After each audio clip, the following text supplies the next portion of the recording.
Estamos aqui novamente, né, para tratar de mais um assunto dentro dessa nossa perspectiva do canal, que é de conversar sobre questões específicas da área jurídica que tem influência na vida das pessoas, né, enfim. Hoje eu tratarei aqui de um assunto bem recorrente em direito de família, trata, né, que é exatamente a alienação parental, tá certo? Alienação parental é o nosso tópico de hoje. Mas antes eu peço que você assine o canal, né? Se inscreva no canal, é gratuito, não paga, é tudo, né? Curta aí o que você, clica aí para curtir o que você entende que deve, indica o canal para os seus amigos, suas amigas, para assistir questões jurídicas. Aqui não tem fake news, não tem, aqui é jurídico de verdade, aqui a conversa não é enrolação, não é ouvir dizer, aqui a gente parte de uma pesquisa, parte de estudo, não é bem fundamentado. Isso eu garanto que vocês não vão ouvir daqui conversa fiada, nem bromation, tá? Usando aqui o jargãozinho, tá? Bom, hoje nós vamos tratar desse tema, alienação parental. O chamado Richard Gardner, em 1985, fez uma pesquisa envolvendo situações de divórcios, de briga por guardas judiciais, pesquisa extensa, e concluiu que nessas situações, nesses contextos de brigas familiares por guarda, envolvendo guarda judicial, dava muito distúrbio infantil nas crianças, nos adolescentes ali envolvidos, tá? Esses distúrbios, ele intitulou como síndrome de alienação parental, que basicamente é um efeito, uma situação a que uma criança ou um adolescente é levado a pensar, induzido por um dos genitores, provocados, manipulado por um dos genitores, contra o outro genitor, tá? Então, a partir de interferência, de conduta no comportamento psicológico de uma criança, reflete o resultado, é exatamente um comportamento, um entendimento na mente da criança, do adolescente, hostil ao outro pai, ao outro genitor. Desculpa, pode ser o pai ou a mãe, não interessa. Então, alguém aliena ele, alguém influencia o seu comportamento psicológico de forma a produzir um resultado, qual seja, a hostilidade contra o outro genitor, né, perturbando o convívio familiar. O objetivo é perturbar o convívio familiar ou até impedir, prejudicar, não é? Induzir a criança, o adolescente, a ser hostil, arredio com o outro genitor. Então, de acordo com o estudo do pesquisador, de Richard Gardner, as crianças, muitas crianças e adolescentes, elas apresentavam esse distúrbio. E ainda hoje apresentam. Isso é um efeito de uma conduta, né? O resultado de uma conduta alienante de um dos genitores com relação ao outro genitor, né?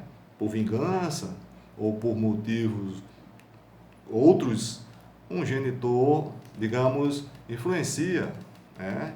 Interfere no comportamento psicológico, né, na formação psicológica da criança ou do adolescente, a produzir um resultado, né, que é exatamente uma desavença, uma hostilidade com o outro, para com o outro genitor.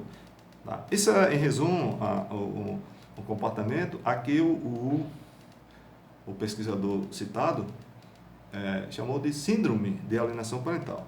Bom, e o direito não acompanha a sociedade, né? O direito, ele não é abstrato, não acontece. As coisas vão, na medida acontecendo no direito, na medida que a sociedade, fatos estão acontecendo, às vezes precisam serem disciplinados pelo direito, pelas leis, né? Etc. E os antigos romanos tinham um pensamento nesse sentido, né? Até tem um brocado muito conhecido, né, que diz o seguinte: ubi homo ibi societas e bius, ou seja, onde é o homem, ali é a sociedade, onde é a sociedade, ali é o direito. Entende? Então, ubi homo ibi societas e bius, né? Então, o direito vem para disciplinar algumas condutas, disciplinar alguns comportamentos, estabelecer limites, enfim. E nesse sentido, em 2010, adveio a lei, né, da alienação parental, a lei 12.318, né, que trata da alienação parental. Então, define a alienação parental, né, estabelece o rito processual e algumas situações veremos agora. Conceitualmente, essa lei, ela define a alienação parental como o ato, né, pelo qual, né, um genitor interfere na formação psicológica de uma criança ou do adolescente, né, objetivando, né, exatamente isso, prejudicar a relação afetiva com outro genitor, tá certo? De forma a induzir, provocar a criança a ser hostil com o outro genitor. Isso se dá de diversas formas, N formas.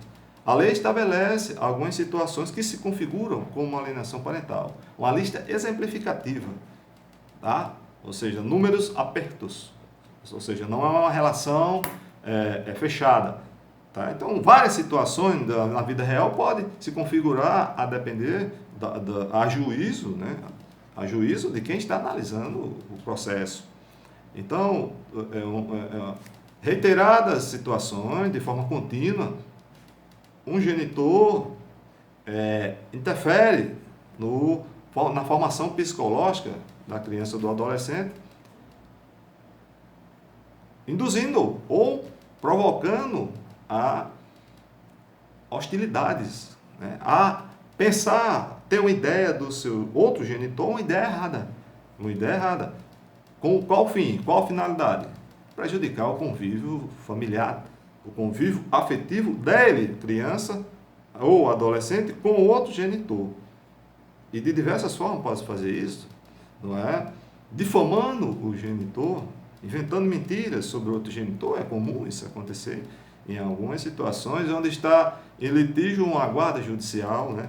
Onde está em litígio ali um divórcio, tá certo? Então isso não é comum acontecer na vida real, tá? Na vida real.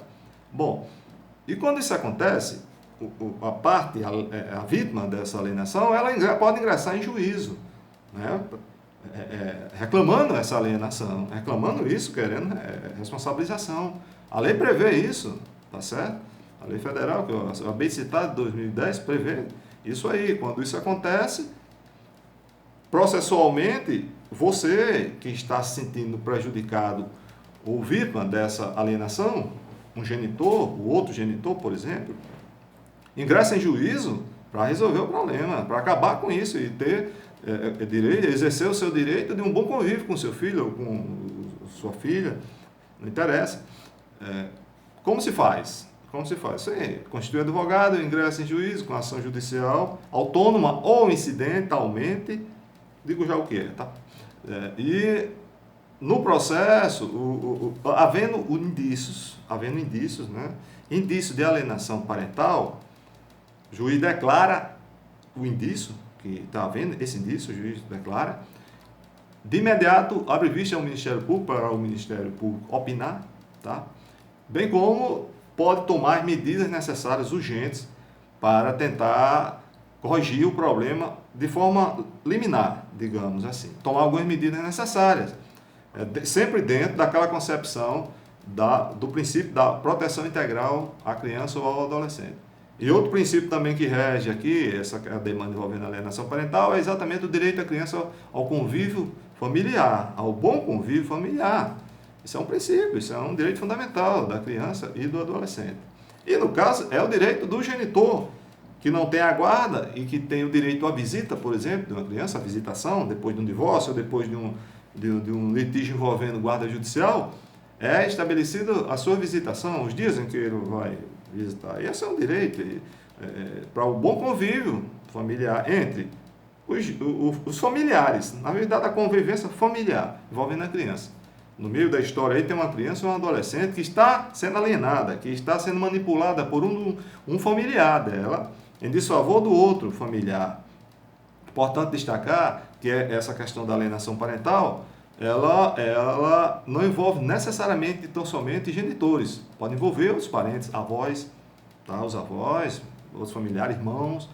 Então você pode ter uma situação onde alguém está interferindo na formação psicológica de uma criança ou adolescente em desfavor do avô ou da avó, de uma madrasta ou do padrasto, depende da situação que a criança esteja envolvida, tá certo?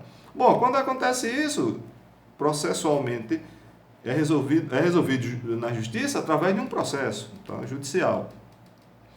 Então, ouvido o Ministério Público, o Ministério Público emite sua opinativa, o juiz pode, existindo indícios de alienação, ele já pode liminarmente tomar algumas medidas. Estabelecer a guarda, determinar que a suposta alienante que está sendo acusada adverte, ele pode adverti-la e tomar alguma medida, restabelecendo a guarda, uma visita, estabelecendo, desculpe, a uma visita do outro genitor que não tem a guarda, ele tem a visita, que essa visita seja assistida, enfim. Diante dessa situação de indício de alienação, né, parental, o juiz estabelece uma produção da prova, né? Ele determina a produção da prova que basicamente é uma perícia, tá? Uma perícia a ser feita por um psicólogo, né, ou por uma equipe multiprofissional, que deve emitir um laudo através de um estudo, né, de um estudo psicológico ou biopsicossocial, emite um laudo, essa equipe emite um laudo, ou um só psicólogo, etc., depende da vara judicial esteja ocorrendo esse processo, depende também da estrutura do tribunal, onde, enfim, esteja ocorrendo isso, que tem tribunais que têm equipe multiprofissional, tem outros que trabalham só com um psicólogo, enfim, isso é uma questão administrativa. O que importa é que, a partir do laudo técnico, e aí é uma questão muito técnica, envolvendo a psicologia, né? O direito aí só entra na questão ali do que tramita em um âmbito judicial, mas a matéria em si é uma matéria de fundo psicológico. Você está lidando aí com a interferência no comportamento psicológico de uma criança e de um adolescente. Quem analisa são psicólogos, né?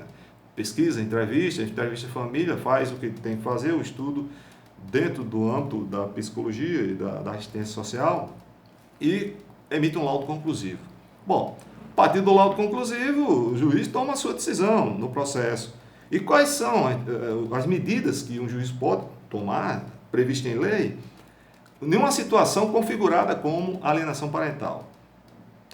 A lei deixa bem claro que o alienante, aquela pessoa que está sendo acusada de alienação, pode sofrer uma multa, pode ser advertida da questão para sanar aquilo. Isso depende da gravidade da alienação, né?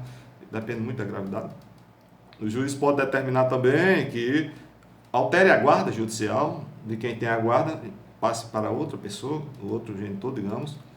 Pode determinar que a criança seja acompanhada por um estudo psicossocial, tá? Ou um estudo acompanhada, né? Biopsicossocial ou um estudo psicológico acompanhada. Isso daí depende da gradação, da gravidade do caso. Quem analisa é quem está à frente do processo, na situação do caso concreto. Tem situações que são graves demais, outras menos graves, outras de gravidade leve, né? São mais leves. Tá? Então a medida é proporcional, é razoável. A decisão do juiz, as medidas devem ser tomadas com razoabilidade, né? Enfim, essas medidas estão no campo do direito de família. Não exime que a parte alienante também sofra sanções dentro do campo da responsabilidade civil e também do campo da responsabilidade penal, questão criminal. Não elide-se, ele pode sofrer essa ação e sofrer as outras, depende da situação. Se a alienação parental se configurar como um crime, também ele pode responder criminalmente, ele ou ela, não interessa, tá certo? A equipe multiprofissional ou o laudo, ou quem emitiu o laudo, a perícia, né, o resultado da perícia deve ser entregue em 90 dias. É o que a lei prevê. Entrega ao juiz em 90 dias e dali ele decide. Tá certo? Basicamente, é esse o rito do processo. Viu? Basicamente, É isso que acontece na alienação parental.